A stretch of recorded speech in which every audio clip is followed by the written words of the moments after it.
Hey guys, it's Gresh. I'm going to be talking a little bit about builds today for Staff Ellies. Um, so what I'm going to do is cover the two primary builds that I use. I have one specific build that I use for World versus World, and one I use for PvE. So what we'll do is kind of go through the builds real quick, talk about them a little bit, and then I'll give you a little bit of practical use on them to go along with that. All right, so right now I believe I'm set up in my World versus World build. Let me go ahead and pull that up here for you real quick. Now, my armor, runes, and sigils, that sort of thing, I don't really swap that out at all. That stays the same throughout. I just had the one set that I work with, and I think it actually it's balanced pretty well. That I'm content with it in both PvE and World versus World. So you can see I'm running the Carrion set here. It's the crafted gear I crafted for myself. And in that, I'm just using the superior runes of the Elementalist. So, we got power, vitality, some condition damage, and then through my runes, I'm getting some additional power, conditioning damage. My burning and chill effects last 20% longer, which is actually great. Those chill fields are one of the great fields that you have as far as control for out in World versus World, and that comes into play a little bit in PvE as well, but even more so out in World versus World. Getting the ability to trap your enemies in an area and then drop one of your big damaging fields on them is a pretty big time thing. So we have a few ways to do that, and making one of those slows last a little bit longer. It's definitely a cool thing. Now for my weapon, I'm running a power precision crit damage weapon. Using superior sigil of smoldering to get a little bit more duration out of my burning effects. I'm kind of all over the place for my jewelry. So you can see I got the Tome of Rubicon here. So precision, toughness, condition damage, power, toughness, healing, power, precision, condition damage, power, precision, critical damage, power, precision, vitality, and critical damage, power, precision, critical damage. So a lot of people will argue for focusing on either a crit build or condition damage build, kind of going one way or the other and really buffing up the amount of damage you get from one source or another.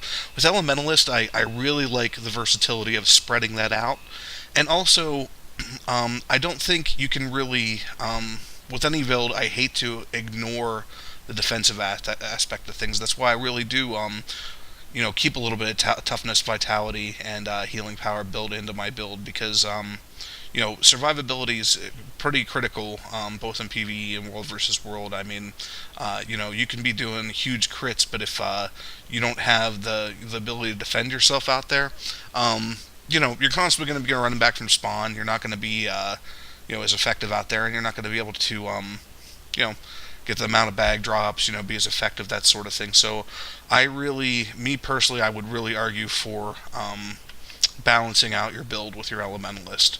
But again, just my personal opinion. If anybody's looking to do something a little bit more leaning towards one particular source of damage or a little more of a glass cannon build, by all means, I'll be happy to help you work out, something to accomplish what you're trying to do. Just let me know what you're looking for through a post in the forums, or just catch me in game or whatever that may be, and we can get you straightened away there and help you out.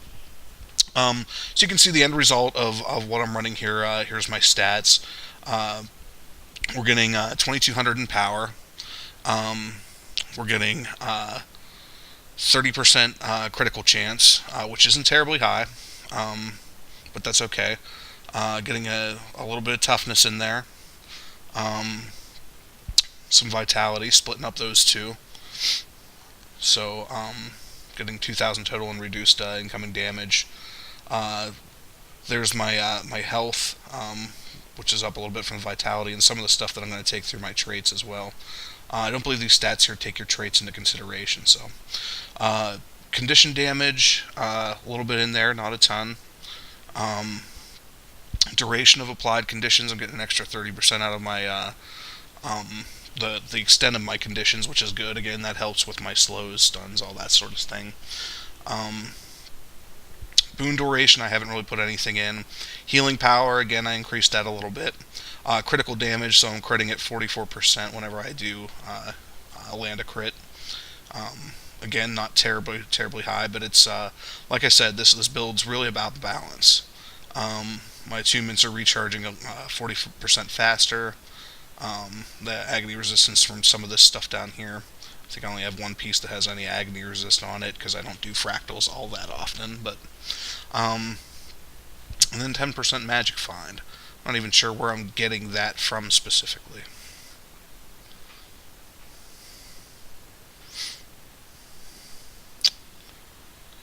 Yeah, I'm looking here and I don't know where it is giving me that 10% magic find from.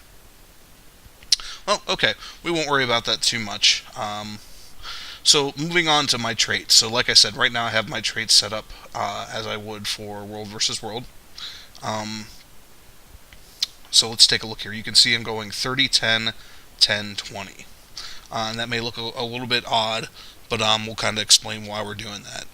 So I get most of my damage from fire. I'm constantly switching attunements to use some of my other abilities, get heals off, get some of those other conditions off that are going to keep people in my big AoEs for extended periods of time. Help slow down the surge from an enemy force in World versus World, that sort of thing. So I'm constantly all over the place with my attunements, and I really think as an Elementalist, as you get better with it, if you aren't learning to do that, to really use everything at your disposal, you're kind of handicapping yourself and doing yourself a disservice. Forcing your enemies to stay in your AoEs and keeping them at range and that sort of thing. I mean, those are big things that when you learn to do that by using all of your attunements, it's going to make you so much better as an Elementalist. So just starting off, let's take a look at the major traits that I have here. So using number 6, Internal Fire, deals 10% more damage when attuned to fire. That's great, considering that's where the attunement that most of my damage is coming from. Pyromancer's Alacrity. All my weapon skills recharge 20% faster. Absolutely, I want those big AoEs and burns and all that to come faster back for me, as well as my extra retreat here that we had through Burning Retreat. Persisting Flames, fire fields last 30% longer. So not only are they coming off a cooldown quicker, I'm getting them more frequently. Or I'm getting a longer duration out of them. Sorry about that. Alright, we got our 10 in air magic, so that's upping our critical damage precision a little bit. And you can see I'm using that to get the extra 25% bonus movement speed, which is pretty big out in World versus World. Letting you cover that extra ground a little bit faster is a big thing when you're chasing people down, and just having that little bit of an advantage over them from this and your 3 speed boost that you'll get through this build that we'll talk about can really make a difference whenever you're either trying to get away from some people or trying to chase somebody down. So it's pretty nice to have that available to you. Earth's Embrace, we're putting 10 in here to get a little bit more defense as well. So you can see I'm getting a little bit of toughness, a little bit of condition damage out of that. So it gains Armor of Earth when health reaches 50%. So you're automatically getting some stability. You can see I actually run Armor of Earth here too. So I'm getting some stability, getting a little bit of extra toughness out of it, gaining protection. So good stuff. I like having that in my build. I don't really put anything into water magic. If you're really focused on healing and that sort of thing, which is a good thing in PvE or in World versus World, by all means you can consider putting some of this stuff in your build. I don't run it for this build. Then I have 20 in Arcana. So this is where we're getting a little bit of our boon duration. That's the only place I'm getting any boon duration from. And my attunement recharge rate. Which that's a really good thing, having access to switching between your attunements, getting them back a little bit faster, definitely a good thing. So this is one of those traits that I like to put in almost every build that I have when I'm going to be, in situations where I'm grouping with people, because the elemental attunement here, it actually gives an aura or a boon to everybody right around you. I believe up to 5 people Most of the stuff's limited to 5 people, and I believe that's the case for the auras or boons here as well. But so you can see what you get out of here. Fire gives you 3 stacks of might, I believe it is. Water gives you regeneration. Air gives you swiftness, and Earth gives you protection.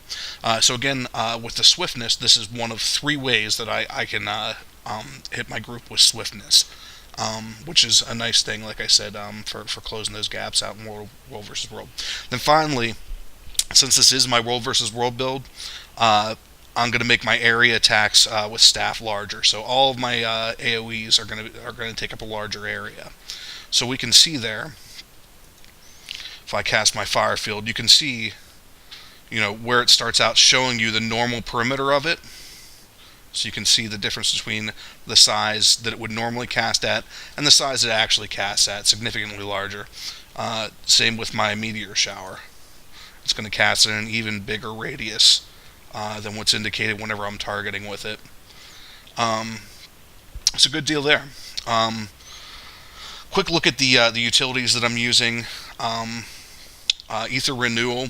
One of the big things that's going to keep you alive out there in World versus World is the ability to remove conditions. Now in PvE, I'm a little bit more flexible with what I put into my utilities here.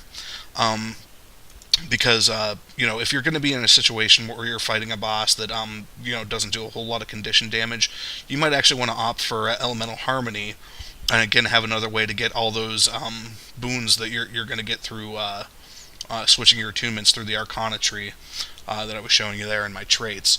So going with Glyph of Elemental Harmony gives you those boons as well, yet another way to get those. Like I said, out in World versus World, and in any fight where I know I'm going to be taking on a lot of conditions, I really like Ether Renewal. There's a downfall to Ether Renewal. It's a channeled cast, so it takes 3.5 seconds for the whole cast. It kind of ticks as it casts, and each of those ticks is going to take off a condition and heal a little bit. So if you take a big hit of burst damage, that can be problematic with this particular heal. But if you're smart about when you use it and how you use it, you'll usually be okay. So you can see if I cast this, if I go ahead and try and use this right now, I can't use any of my other abilities while it's going. I can move, but I can't dodge or use any of my other abilities. So it does have its downfalls, but like I said, when you're in a place where conditions are going to be coming hot and heavy, it's a good thing to have there.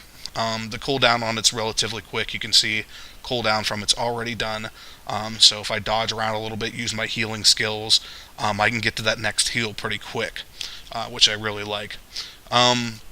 So our third healing option, the Signet of Restoration, this is just straight uphill, with the exception that even when you're not actively using it, so you have your passive effect, it grants a little bit of health every time you cast a spell. Now, unless you're building a pretty decent amount of bonus healing into your build, I wouldn't recommend using this one. The passive healing skill in it, you can see heal per cast 211. That's not a lot, and it's the end effect of it really. The benefit you get of it really isn't going to be better than removing those conditions or stacking up those boons that you can get from your other heals. So I don't recommend this one, like I said, unless you're going a healing build where you're actually going to put a good bit of extra healing into it. So just I would keep that in mind. So and also with Glyph of Elemental Harmony, again, I talked about how quick the cooldown is on Ether Renewal. It's a whole extra 10 seconds for Glyph of Elemental Harmony. So, like I said, there's some things to consider there when deciding which one of those 2 or 3 you're going to use. Now, again, I use Armor of Earth because there's lots of situations where stability is going to come in handy.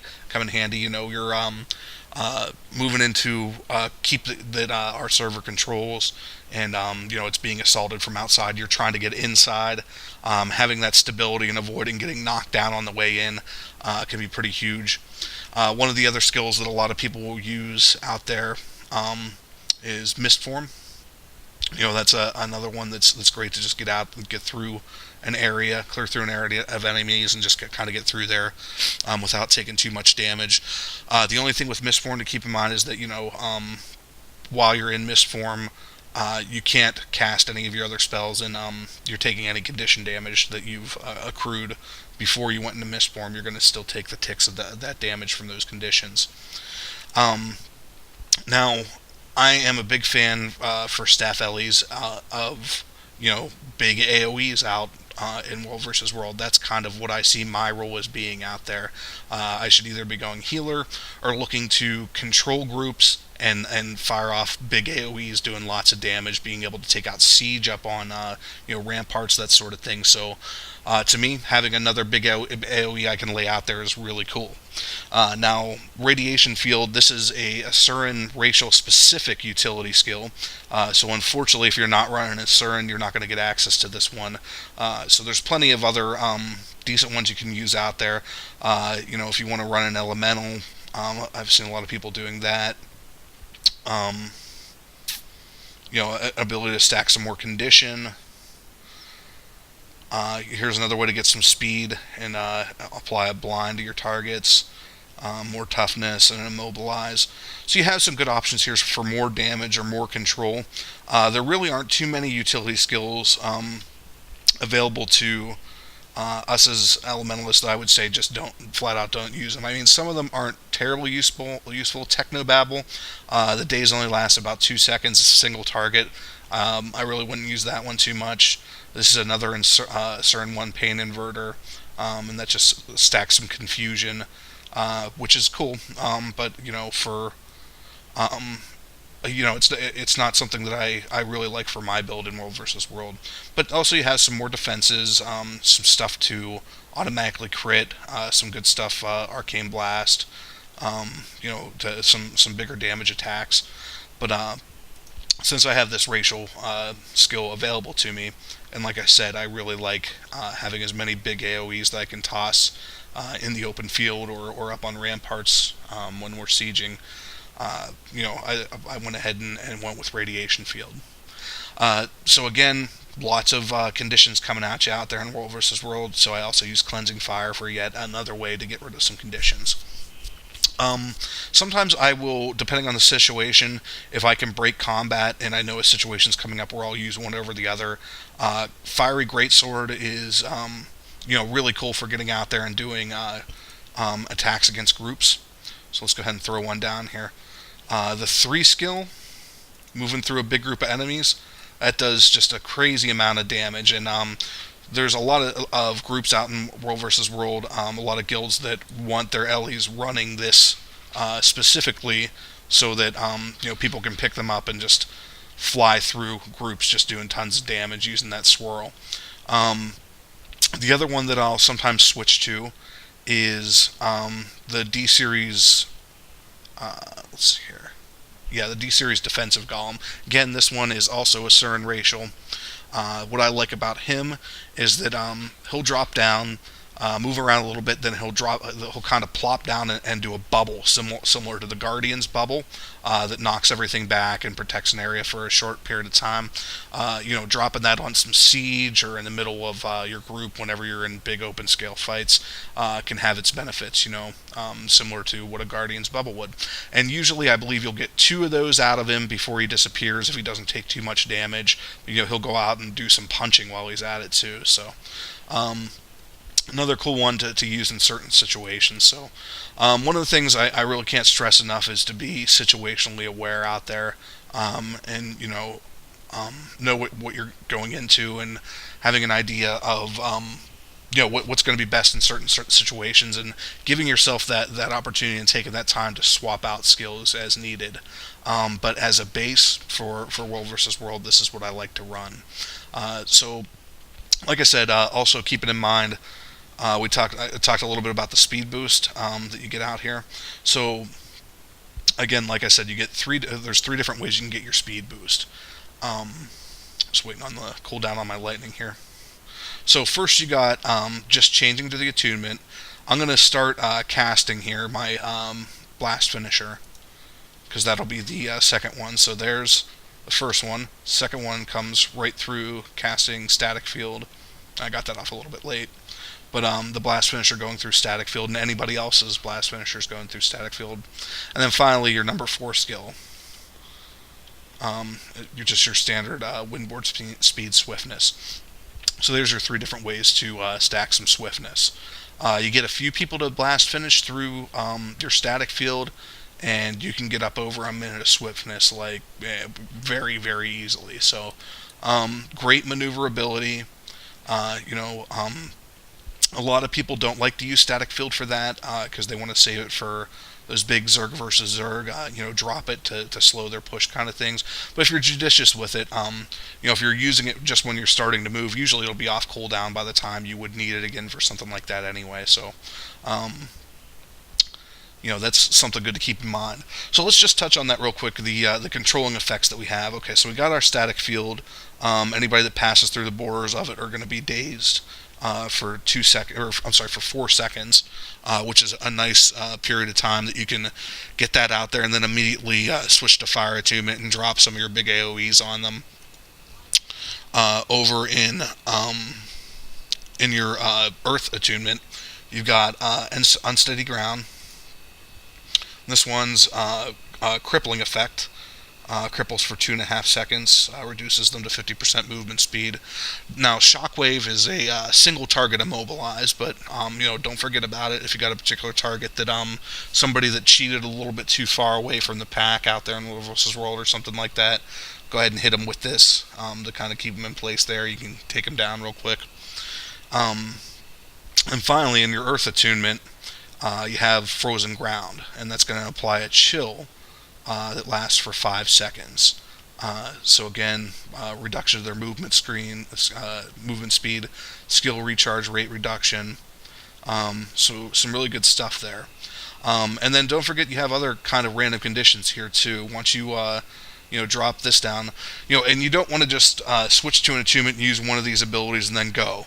Okay, so I have my Frozen Ground down. I might hurry up and quickly cast Ice Spike on top of that. While that's ticking off, I'll go ahead and throw my heals out, and then I've done everything I can do in this attunement, and I'm ready to switch off and start hitting some damage, or switch off and get one of my other abilities off. Likewise with Earth. So like I said, you got your Cripple and your Immobilize there. You got some other good stuff here too. You got an Energy Shield, another way to reflect projectiles. You got your Blast Finisher there, so you can always, before you switch out of this attunement, get your Blast Finisher started and then throw another field on top of it to either buff you or throw a condition out on a group of enemies. So keep in mind that that's there. Even your number 1 skill in Earth does some weakness, so even though we're doing most of our damage in the Fire Attunement, there's some really good stuff here that's nothing to laugh at in the Earth Attunement, and with a separate build, you could easily make this your primary damage. The only reason I really like Fire for damage is that some of these spells have some utility to them, but every one of them is a damage spell in some way. You got your direct fireball attack, with a little bit of splash damage. It's going to hit multiple foes in a little splash radius there. You got your lava font, just a standard field that's going to tick damage. You got your single target burn. Your burning retreat, if anybody passes through that field, also does some burn damage. So not only getting a quick escape out of that, if anybody does follow through that trail, they get some burning stacked on them. And then finally, meteor showers, your big just direct damage, tick, tick, tick, big hits. So the goal is to take these big damage fields and just force your enemies to stand in them for as long as you possibly can. And that's what you're trying to accomplish out there. And then, like I said, just keep switching attunements, keep getting your heals off, keep getting your slows and stuns off to keep them in those fields, and you'll be a beast out there in World vs. World. Alright, let me go ahead and switch over to my build for PvE, and we'll go through that real quick. We don't need to buy a whole manual for this. Let me go ahead and just retrain my traits. And I just keep a little notepad on my desktop that has a list of my builds, so it makes it a little bit easier for me to remember. So again, I'm running 30 Fire, 20 Earth, 10 Water, 10 Arcana. So let's go ahead and buy those out real quick.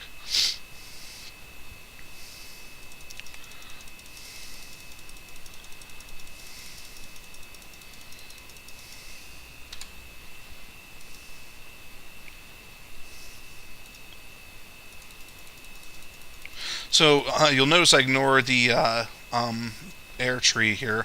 And yeah, that's going to affect my critical damage a little bit, my crit percent, and my precision. But, I just bought one too many in Earth.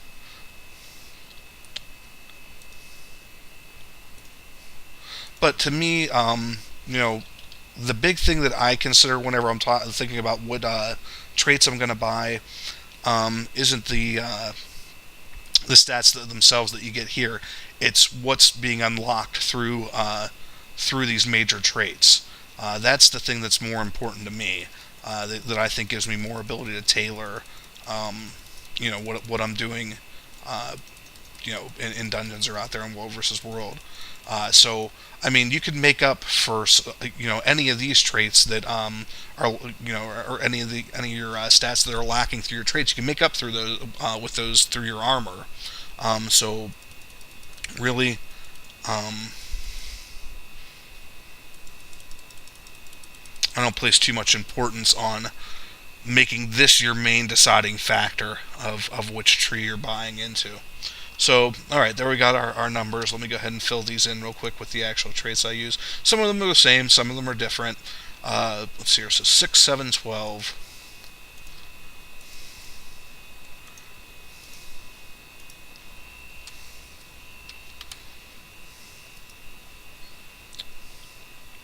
One and 3.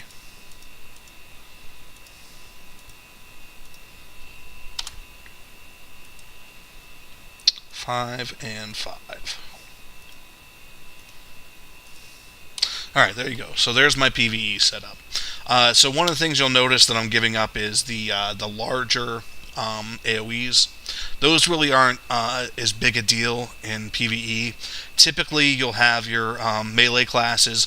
Even if you're fighting a large group of enemies, they're going to pull them and get them in tight together. So the bigger AoEs don't help you out all that much in PvE. So I kind of forgo that in this build. So that's one of the big things you'll see different. So I'm still doing my extra 10% damage from when attuned to fire, because, like I said, that's where I'm getting the bulk of my damage from. Still doing the skills recharge 20% faster. Here's something I'm doing a little bit different. I'm actually using fire spells grant might for 10 minutes. So that's instead of the fire fields lasting 30% longer. So just an ability to stack some might there.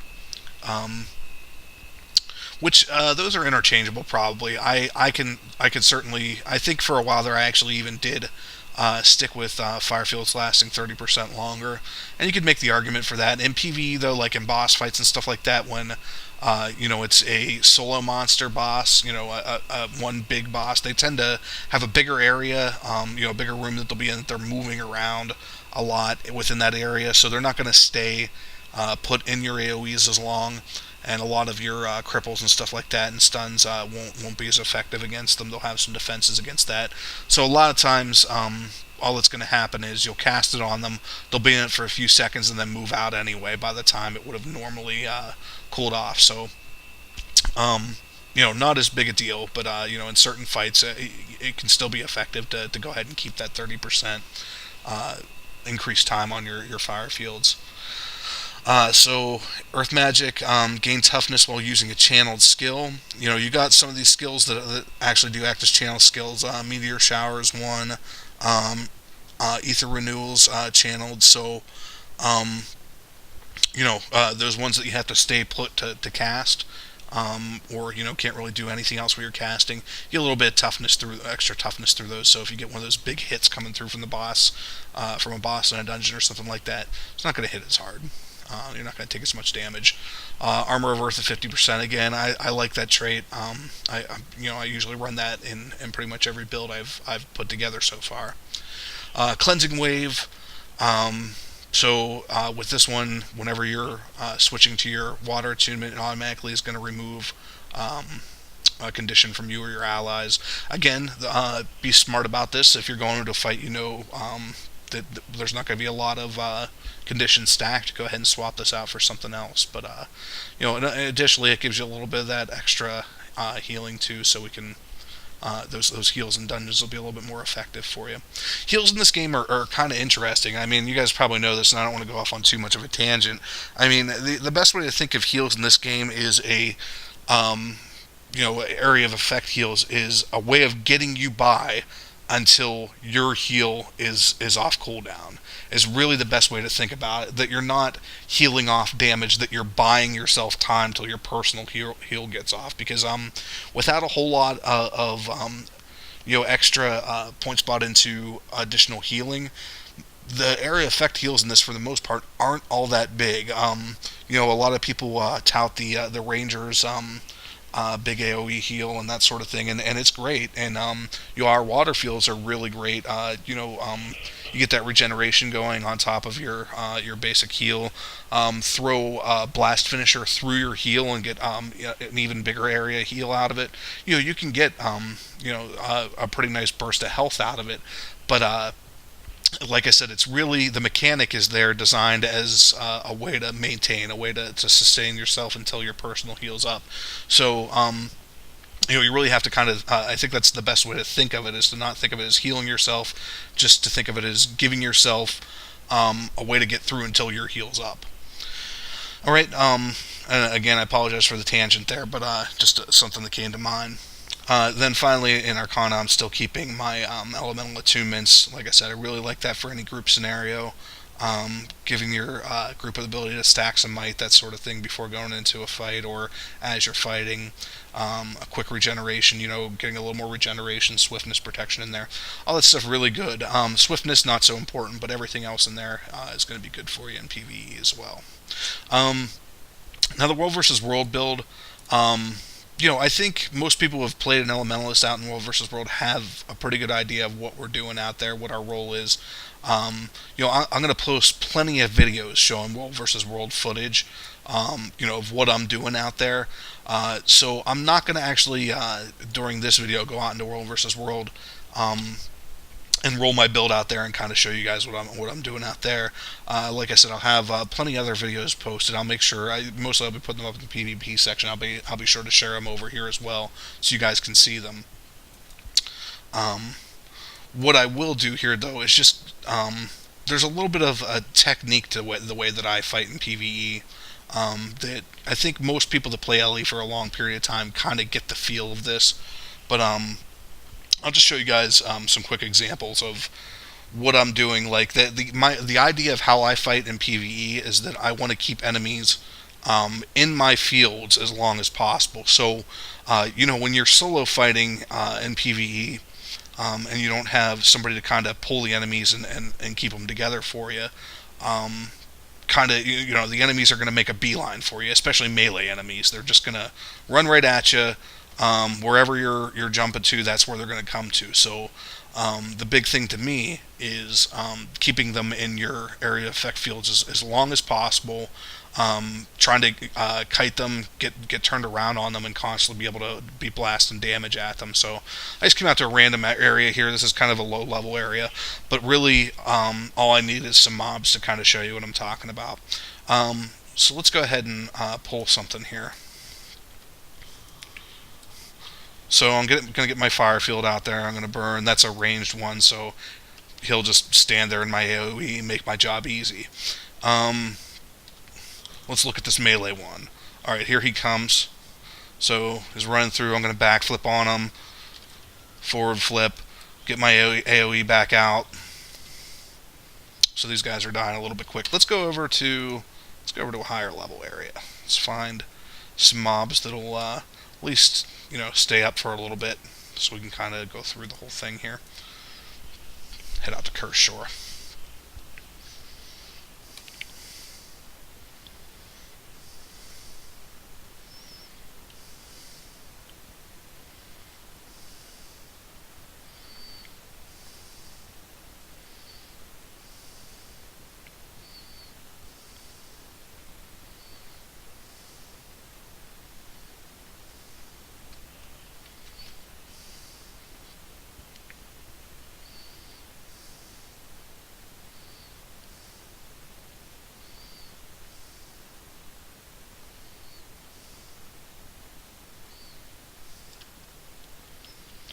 Alright, here we go, out in course shore.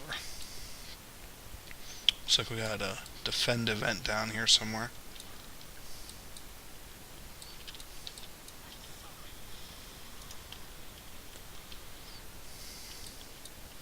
Alright, so I got a risen right over here that I can take on real quick. So in open PvE sections here, there's not too much reason to switch attunements too often. Alright, here we go. So we're getting attacks in. She's going to come up to me. I'm going to flip back through, make her drag back through my line of effect, keep flipping around her, and then keep bringing her right back into my AoEs. So there you go. I'm doing a lot of dodging to reduce the amount of damage that I'm taking, but at the same time, I'm constantly finding a way to pull them back into my AoEs.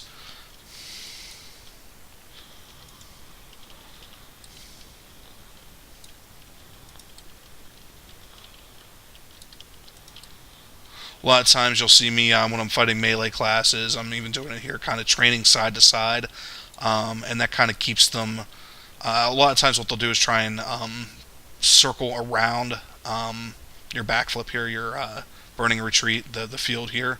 You'll see them try and circle around that. I don't know if it was ANET's way of kind of build some level of intelligence of them, of not just staying in your AoEs, but you will see them do that from time to time. So if I train them back and forth, they'll kind of constantly run kind of a zigzag pattern right through it. So you'll see me do that a lot. So we go, hitting the guy again, fire field right there where he should be running through. These ones port to you, which is fine. Again, flip over them, make them come back through the fire field, run around, burns up again, get them stuck in the fire field. If you you'll fight certain mobs too that they have big hit attacks where there's some kind of tell to it.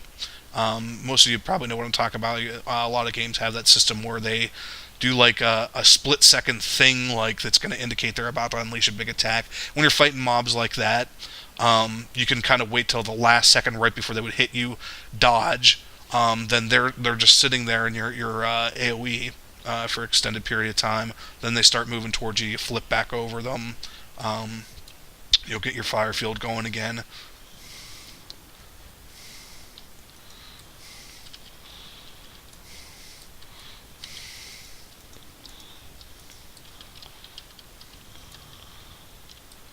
So there you go. That's kind of the whole point. Keep them burning. Keep them going through your fire fields, taking as much damage in as many ways as possible. I can throw my radiation field in there as well.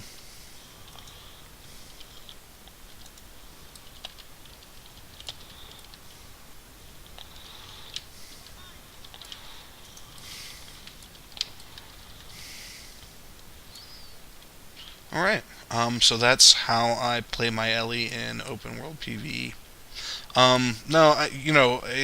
It's pretty arbitrary. I understand. I mean, out here in open world, there's not too many situations that you get into where they're life threatening unless you run into a group event solo or something like that.